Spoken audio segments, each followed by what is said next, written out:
Welcome to Cullman Today. I'm Jamie Speakman. And I'm Lindsey Dossey. Thanks for joining us today. Lindsey, this last week, Governor Kay Ivey signed in the new gas tax. Yes, and it swiftly made it through the House, and Representative Harbison and Stayhagen voted no, while Representative Shedd and Garland Gudger voted yes, Senator Gudger. I think that the idea behind it is they want to find a solution.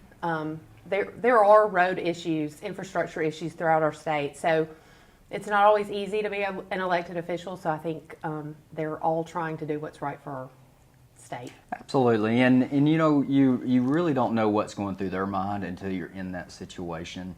I've been fortunate enough to be down there in the past, and Montgomery it's not what everybody thinks Right. it is. So, And you had a chance to get some footage of the vote.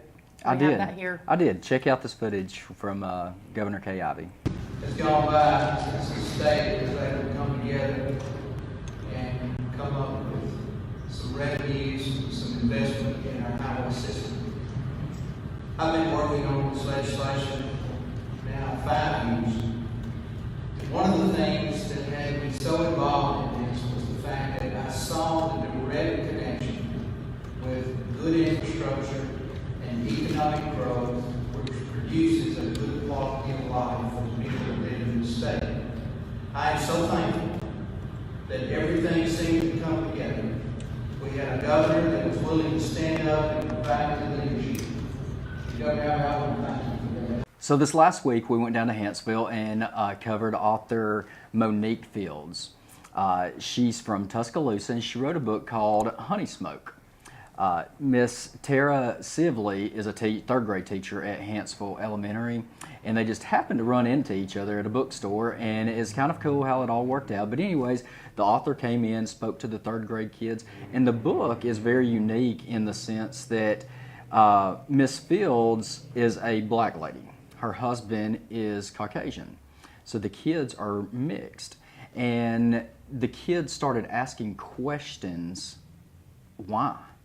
And so that's where the book come from. This is about her kids and the whys of that. So thank you to Miss Fields for coming in and speaking to the third grade. And I would also recommend checking out the book Honey Smoke. Okay, we'll add that to our book reading list for sure.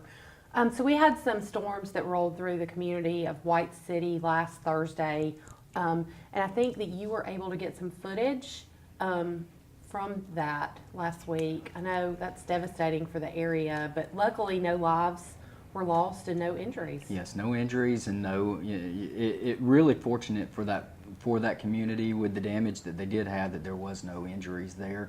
But check out this footage from Cullman Today with EMS Director James Curtis. Speaking with Cullman Today, I'm live in White City off of County Road 601 with James Curtis.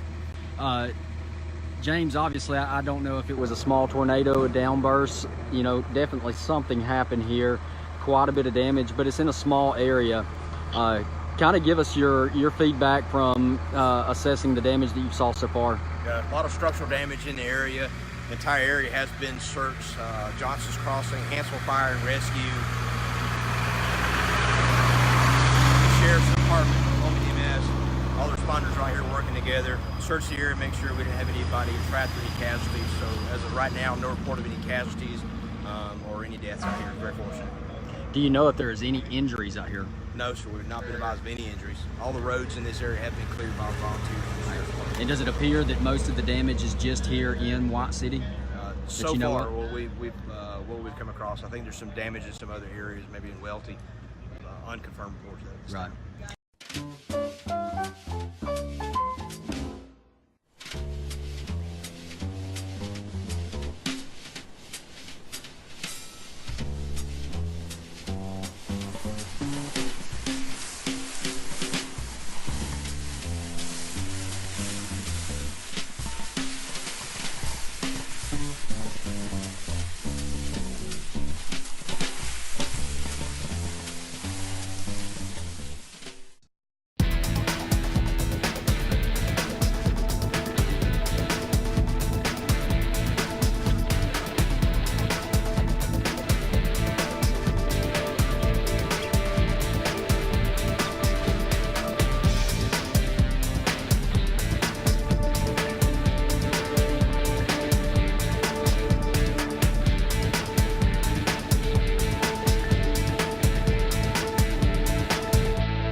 So Lindsey, we have a really, really cool story coming out of Hanceville again, Hanceville Elementary. Matter of fact, when we were down covering the author that was there, one of the teachers kind of clued us in on a little kid. His name's Austin Gable, and we wanted to really go down and spotlight this kid. He saved up all of his money from Christmas and then raised a little more and came up with $200. And it was his idea to take that $200, go back to school, and pay off other less fortunate kids' lunch accounts. So we really wanted to go down and spotlight this. So check out this interview with Austin Gable. I hear you done something good for our school. What did you do? I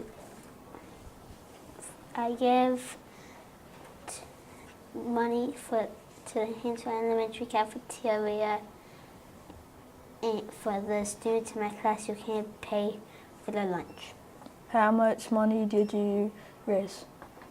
I raised $200. How did you raise it? I sold my toys and did naughty and nice letters for Santa.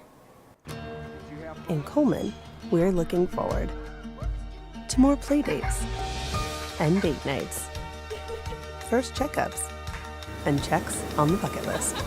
We're looking forward to first looks and second chances, and we're looking forward to making these moments possible with the benefits of better technology and the insights of leading experts. We're looking forward to a healthier Cullman. Welcome back to Cullman Today 180. Here's your 7-day forecast.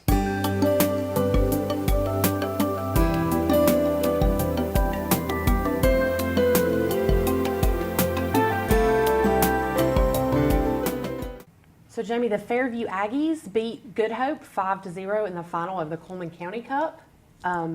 The Good Hope and Fairview both dominated their respective opponents in the semifinal games, which set up for a great championship game.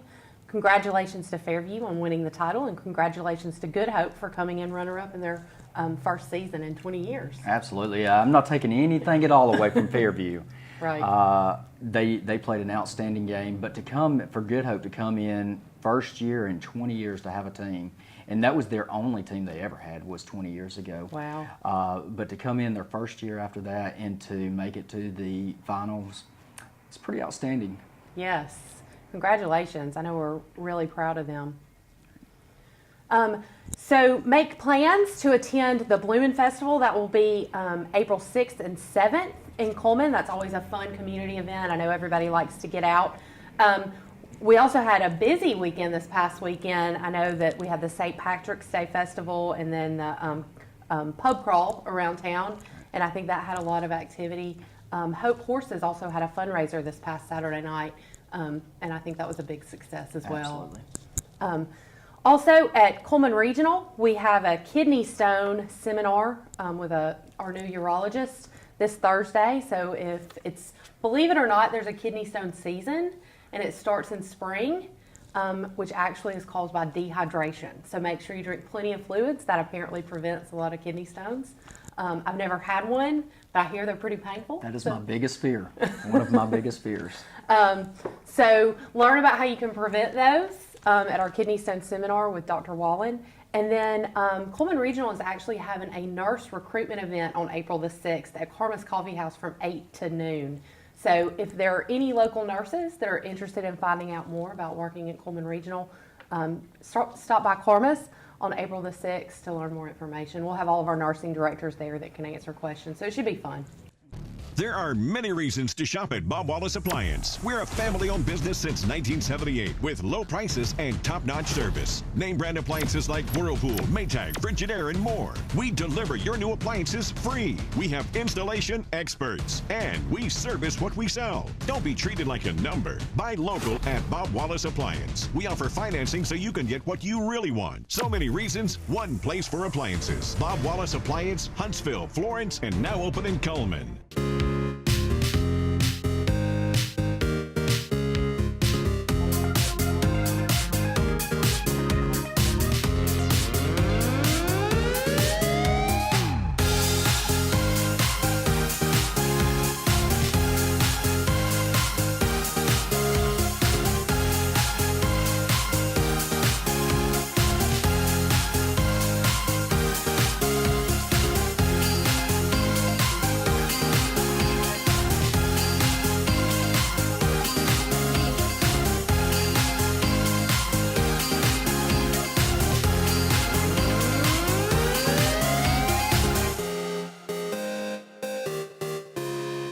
Welcome back to Cullman Today 180.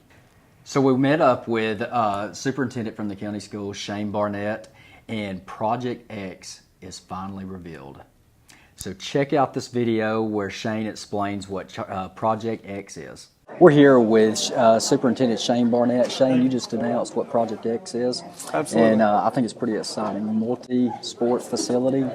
Tell us a little bit about everything that's going to be happening there. Oh yeah, and it's such a great opportunity for the young people of Cullman County, and for our students and our families that are in Cullman County. And the thing about it, even though we're going to probably call it a sportsplex or something to that effect, it's so much more than just sports.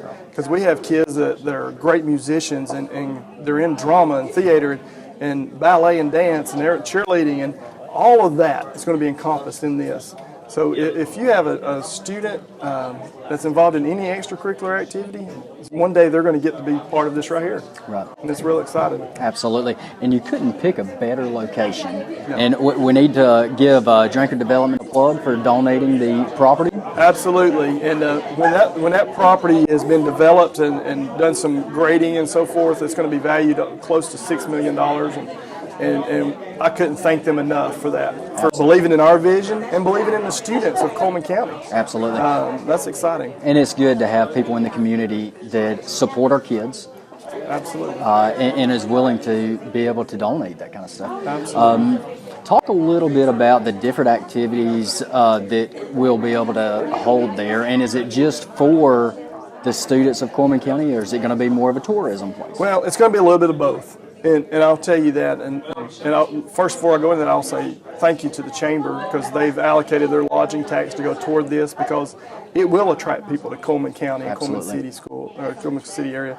But we're excited that when Cullman County students are not using it, the facility's not going to sit there void and empty. We're going to host tournaments, travel ball tournaments, band competitions, theaters, all kinds of stuff. So we want people to come in from all over the Southeast to come in this facility and compete and represent their individual school systems or whatever. But that will generate revenues not only for the county and the city, but it'll generate revenues for our school system. And that money that's generated, we'll be able to spend back at the local schools on our students. Right. So it's initially, it's a little bit of work, a little bit of money, but it should be generating revenue for several generations to come. And again, you couldn't pick a better location. You've already got hotels there. You've got every food that you can. 4-lane highway. I mean, right. Right. And this is not just an indoor facility. Absolutely not. We've got outdoors. So you've got football. You've got track. Yes, we're hoping to host state and regional track meets and football and soccer events. We've got tennis courts. We're going to have a cross-country course around it, a walking trail around it. The sky's the limit, it really is. And we still have room to add some additional things as we see the need for it. Right. Shane, we're excited. Absolutely. Can't wait. Thank you. Well, that's exciting news for the county schools. I know that'll be a great facility for our students to enjoy. It is, and to have a facility like that is truly all about the kids is amazing. Well, it looks like we're going to have a lot of sports facilities in our community. The City of Cullman Park and Recreation actually announced at the City Council meeting last night that they're also going to be developing a sports complex at the old Marvin's facility located on Main Avenue in Cullman. So it looks like we're going to have a lot of facilities available for our community. And I'm excited about that one as well. They've got, from the way that it looks, there's going to be at least 6 full-size basketball courts. But not only just basketball. I mean, there's so many sports you can use for those type of facilities. The upstairs is going to be able to hold at least, I believe, 2,000 people is what they were saying. Wow. And so both facilities, we're looking forward to both of them. I think it's going to bring in a lot of tourism into Cullman as well. Absolutely. Sports tourism is a huge draw in all communities, but particularly in communities our size. And I know we need it for volleyball. That's another sport that would be able to utilize a facility like Yes. facilities You've like got that. Basketball, volleyball. I believe you could possibly even play tennis inside. Cheer competition, gymnastic competitions. There's just so much you can do with those facilities. So it's not just one sport facility. There's a lot of things that you'll be able to utilize both facilities for. Right. The one that the county's doing on Highway 157 is kind of unique in the fact that you've got all the hotels, you've got the food, you've got everything is localized right there. So there's no doubt both facilities is going to bring in lots and lots of tourism. Yeah, and maybe they'll work together so that we can recruit some even larger events. Absolutely. Thank you for tuning in to Cullman Today 180. Be sure to check us out on CullmanToday.com and myCullmanTV.com, or check us out on Charter 180. And tune in next week for more local news.